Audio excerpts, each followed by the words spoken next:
Kobe Bryant was the most fierce competitor of all time. He did not back down from anyone. When playing against other superstars, he only upped his game. Whether it was talking trash to Jordan or dunking on Tim Duncan, he loved dueling with the greats. In honor of the Black Mamba, I had a purpose. I wanted to be one of the best basketball players to ever play.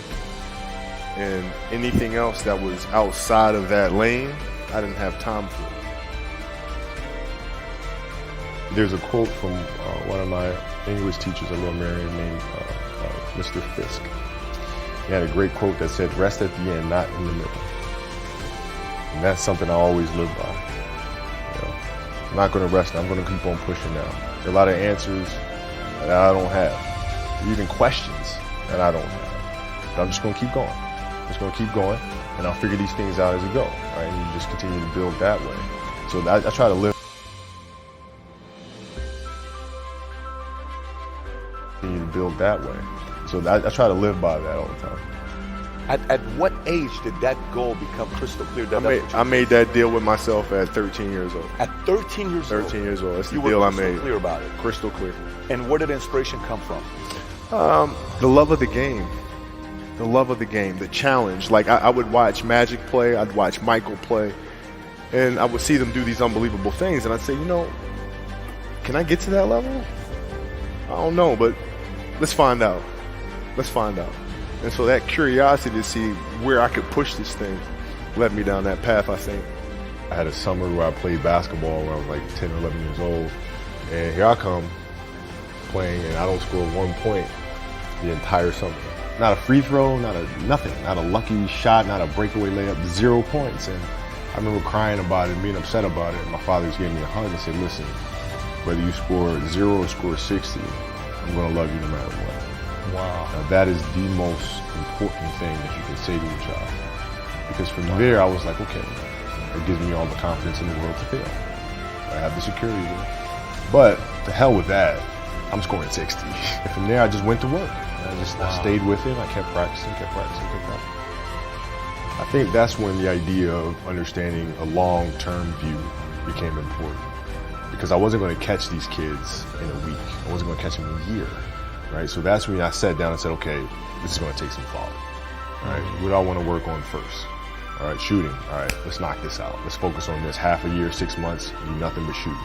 Right? After that, all right, creating your own shot. And then you focus. So I started creating a menu of things. When I came back the next summer, I was a little bit better. I scored. Yeah, it wasn't much, right, but I scored. And this is 12, 13. 12, 13. And then 14 came around, back half of 13, 14 years old. And then I was just killing everyone. And it happened in 2 years. And I wasn't expecting it to happen in 2 years, but it did, because what I had to do was work on the basics and the fundamentals. While they relied on their athleticism and their natural ability. And because I stick to the fundamentals, it just caught up to me. And then my body, my knees stopped hurting. I grew into my frame, and then it was game over. Wow. Were you always competitive from the day you were born? You were super competitive? Competitive with things that I participate in. So I'll put it to you this way. So basketball for me was the most important thing. So everything I saw, whether it was TV shows, whether it was books I read, people I talked to, everything was done to try to learn how to become a better basketball player. Everything. And so when you have that point of view, then literally the world becomes your library to help you to become better at your craft. So at 13 years old, I had a kill list. And so, they used to do these rankings. It was Street and Smith basketball rankings. And I was nowhere to be found because I was like 6'4", scrawny, like 160 pounds soaking wet. So I was like 57 on the list. And so I would look at 56, 55, all the way up to number 1, who these players are, what club teams they played for. So when we go on an AAU travel circuit, I got to hunt them down. Right? And so that became my mission in high school, is to check off every other person, all those 56 other names, hunt them down and knock them down. So when we played at 13, I would size you up and see what your strengths and weaknesses are. How do you approach the game? Are you silly about it? Are you goofy about it? Are you good at it just because you're bigger and stronger than everybody else?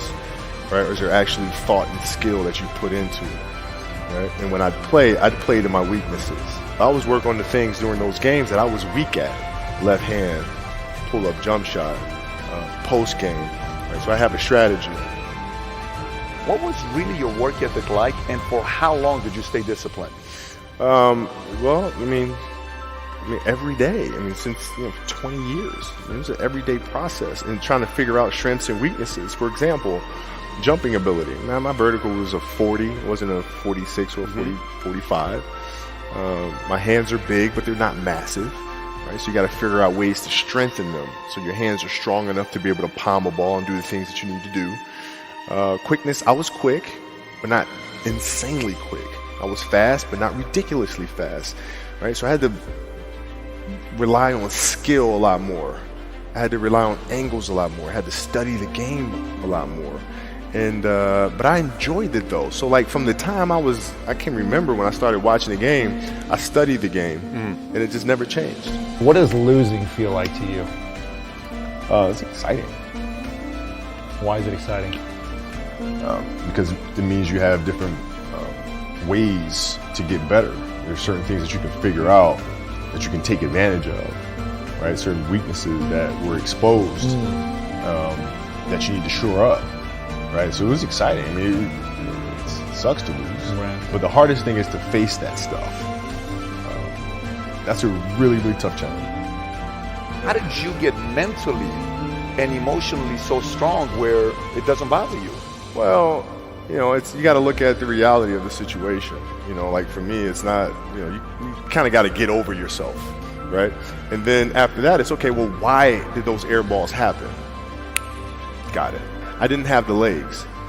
So you look at the shot, every shot was online. Every shot was online, but every shot was short, right? I got to get stronger. I got to train differently. The weight training program that I'm doing, I got to tailor it for an 82-game season so that when the playoffs come around, my legs are stronger and that ball gets there. So I look at it with rationale and say, okay, well, the reason why I shot air balls is because my legs aren't there. I go, well, next year they'll be there.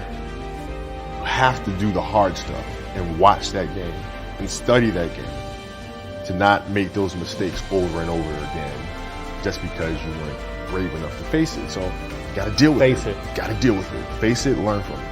You don't want to have that feeling again, do you? Right? So you got to really study it, face it, and not to say you'll win the next time you face it, but at least you'll give yourself a better chance. Yeah, it's an obsessiveness that comes along with it. You want things to be as perfect as they can be, understanding that nothing is ever perfect. But the challenge is try to get them as perfect as they can be. And what can you do? It's in your control. So control what you can. You have this mindset, but how did you develop that? I don't know if that's what you call the Mamba mindset, but how did you develop that? And when did it start? It started in middle school and high school. Because a lot of the kids that I was playing against were inner city kids. Yeah. And so they're looking at me as if, okay, this kid's soft. They felt like they could try to be physical or try to intimidate me and do all this other stuff, which they couldn't, right? But now I'm saying, okay, well, you're trying to attack me. How am I going to attack you? How can I mentally figure out ways to break you down? How can I show you that, no, I have the edge, right? And so that's when it first started for me, is figuring out how to get the upper hand on an opponent that way. And what would you do to mentally break people down then? One of the things I would do is, while everybody would be at the cafeteria or work, eating and doing that sort of stuff, I'd just go back to the gym.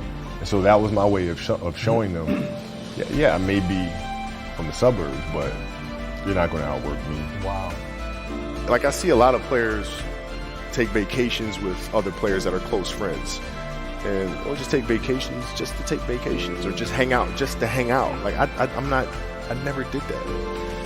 Why not though? Why didn't you do that? Well, because when I retire, I didn't want to have to say, I wish I would have done more. I don't want that. I played games with the flu. I played games with 102-degree fever, man. We had a game against Toronto in 2000. And Vince was tearing the league up. My back was jacked. So I would be in the layup line like, okay, there's a lot of days where you can rest and recover. Today ain't one of them. Your back can bother you any other day. That ain't bothering me today. He gonna have to see me today. you're playing against the Golden State Warriors. Score is 107-109. You guys are close to getting into the playoffs. You know exactly what happens in the game. You go up, you're about to take your shot, and then all of a sudden, boom, Achilles happens, right? Friend of mine, Nima, he is here just to listen to you. He played ball. And he told me, he says, Patrick, I don't think you understand. He says, when I tore my Achilles in high school, he says, 4 friends of mine dragged me to my hospital. I was crying from there straight to the hospital. He says, I have no clue how the hell this guy did it. He went and hit the free throws, and then you walked off the stage. How the hell do you tolerate that kind of pain? You know, I use this. I tell this example, and I think this is the best way to explain it. You know, you have a hamstring injury, you pull your hamstring really, really badly. You can barely walk, right? Let alone play anything. You're at home, all of a sudden a fire breaks out in the home. Right? Your kids are upstairs, wife is wherever she may be, you know, going down. I'm willing to bet that you're going to forget about your hamstring. You're going to sprint upstairs. You're going to grab your kids. You're going to make sure your wife's good. You're getting out of that house. And the reason is because the lives of your family are more important than the injury of your hamstring. And so when the game is more important than the injury itself, you don't feel that injury. Not at that time.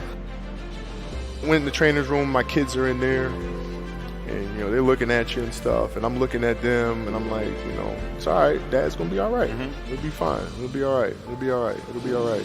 As a parent, you got to set the example. You got to set the example. This is another obstacle.